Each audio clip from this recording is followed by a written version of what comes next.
Ferrari do not make cheap cars, but they do make a cheapest car. Recently it's been the California, then the Portofino, then the Roma, and now it's this, the Amalfi.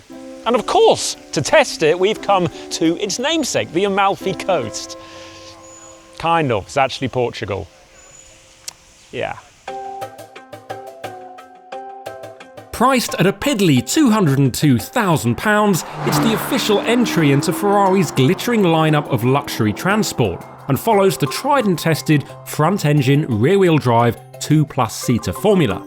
I also think that it's a very good-looking car. It's got the same glass house, wheelbase and platform as the Roma, but apparently every panel is new.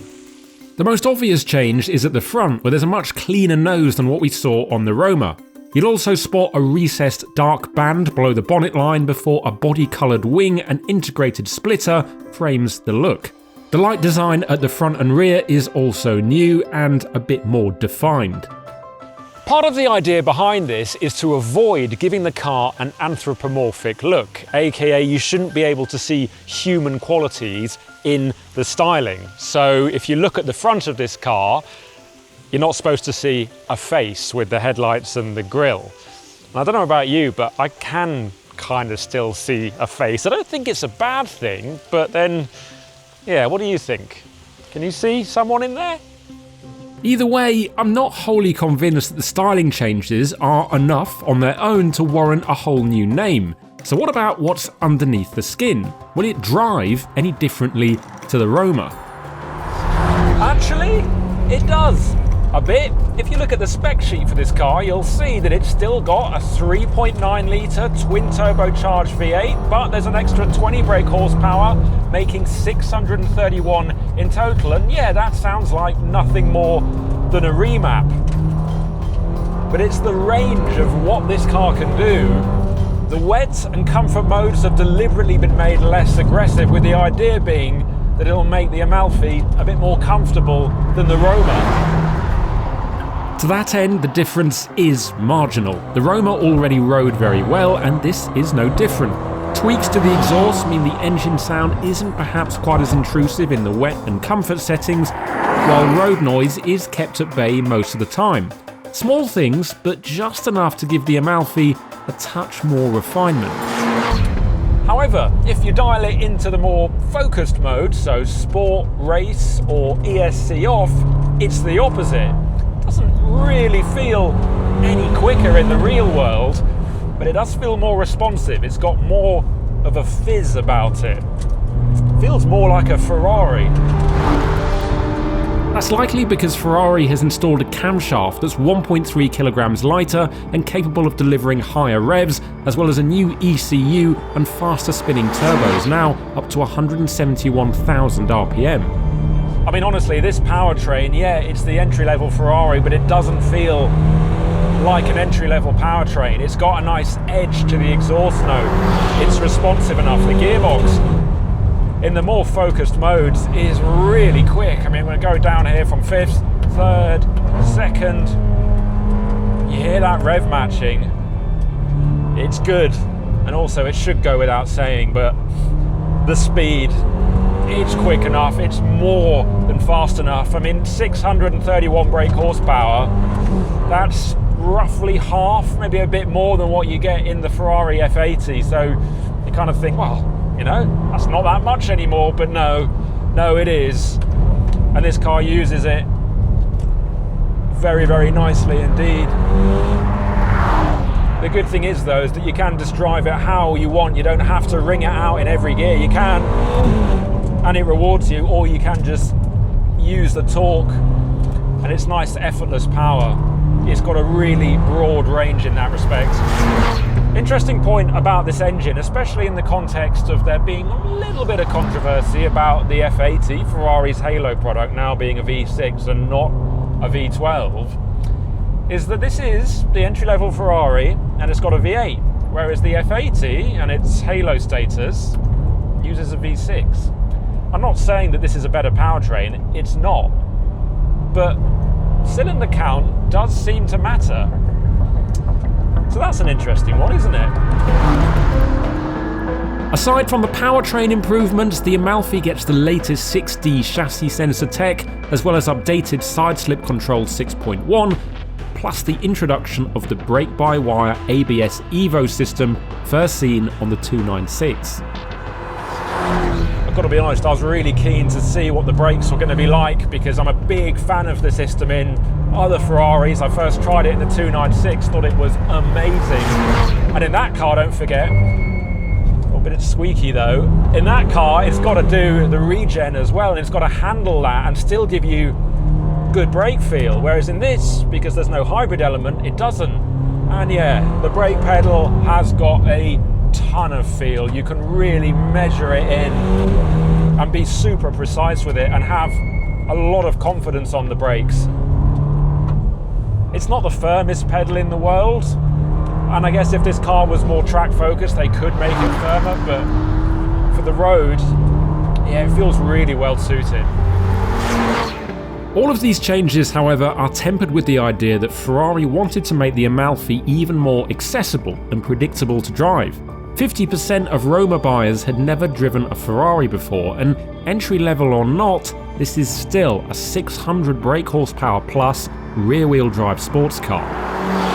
To this end, the Amalfi is very easy to drive if that's what you're looking for, but equally dial some of the assists down and there's reminders that it is related to cars such as the 296, Medici Cilindri and F80. However, one part of the experience was bothering me a bit. I've got to say, when I first jumped in this car and drove it for half an hour, 45 minutes, the steering wasn't really a fan, couldn't gel with it. Didn't feel like there was enough feel, didn't feel heavy enough. I don't really mind light steering. Actually, I prefer it to overly heavy steering. But there wasn't the sense of connection which I really wanted. I was struggling a little bit to tell what the front was doing. And I'm saying that in the past tense because I think I'm getting more used to it now, but that doesn't mean it's great. That's probably the weakest part of the dynamic experience. Just not quite getting the feel that I want. The speed, the accuracy, that's all great, but just the raw communication of what's going on with the front wheels, not so much.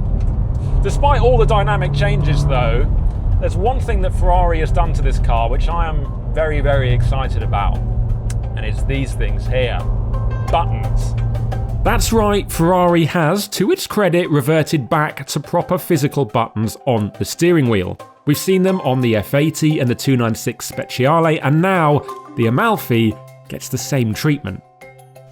Can't tell you how nice it is to have proper buttons on the steering wheel of a Ferrari again. It doesn't sound like much, and yeah, when you're blatting it around a track, you're probably not going to care that much, but if you have to live with one every day, it's a crucial thing. I mean, I drove the Purosangue a couple of years ago and I loved it. I thought it was a fantastic car, V12 SUV for goodness sake, but in terms of living with it, I just think those touch controls, that would have put anyone off, and I think the customers, from what I understand, agreed. So now they've gone back and it's proper physical buttons, and yeah, fair play to Ferrari for actually admitting that the new brave way of doing things wasn't the best, and they've gone back to the traditional method.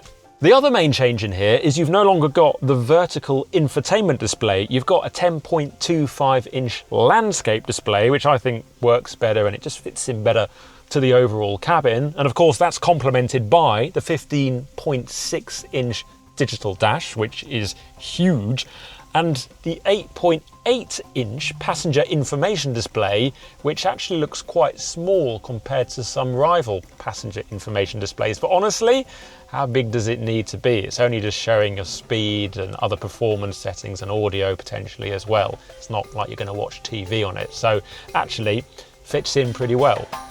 As for the cabin design, you might spot that the instrument cluster and air vents are fused into one single block, while the central tunnel, milled from anodized aluminium, is suspended in the cabin for a more dramatic look.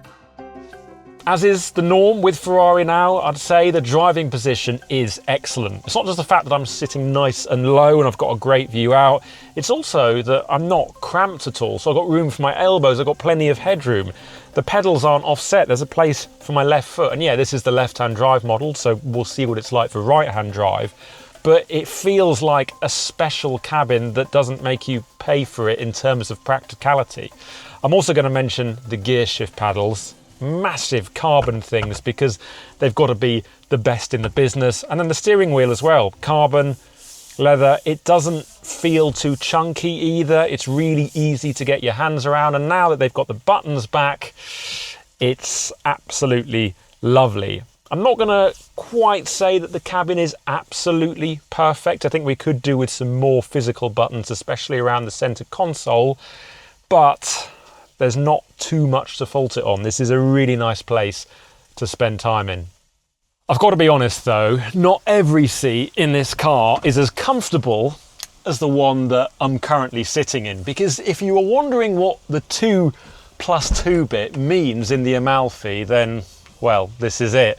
I didn't want to have to show you this, but in the interests of a proper review, I'm just going to jump out, move the seats forward like so. They go electrically, so you don't have to do it yourself. But then I'm just going to fold myself in, blend in with the upholstery, as you can see, and then I'm going to put the seat back to where I was sitting. And yeah, I mean that's quite far back. As you can see, it's only for absolute emergencies. And when I say emergencies, I mean running away from an erupting volcano. The message is that if you want to put people in the back of a Ferrari, just get a Purosangue. Honestly, it's not really what this is designed for. Okay, so maybe the rear seats aren't the highlight of this car. Big surprise there. But in summary, they don't stop the Amalfi from being the best entry-level Ferrari since the F430 way back in the mid-noughties. Early Californias were underwhelming, and the Portofino wasn't fully convincing either. However, the Amalfi, an evolution of the already impressive Roma, is, for the most part, the finished item, yet it still leaves headroom for the cars that Ferrari really wants to sell you. Which, after all, is exactly the point.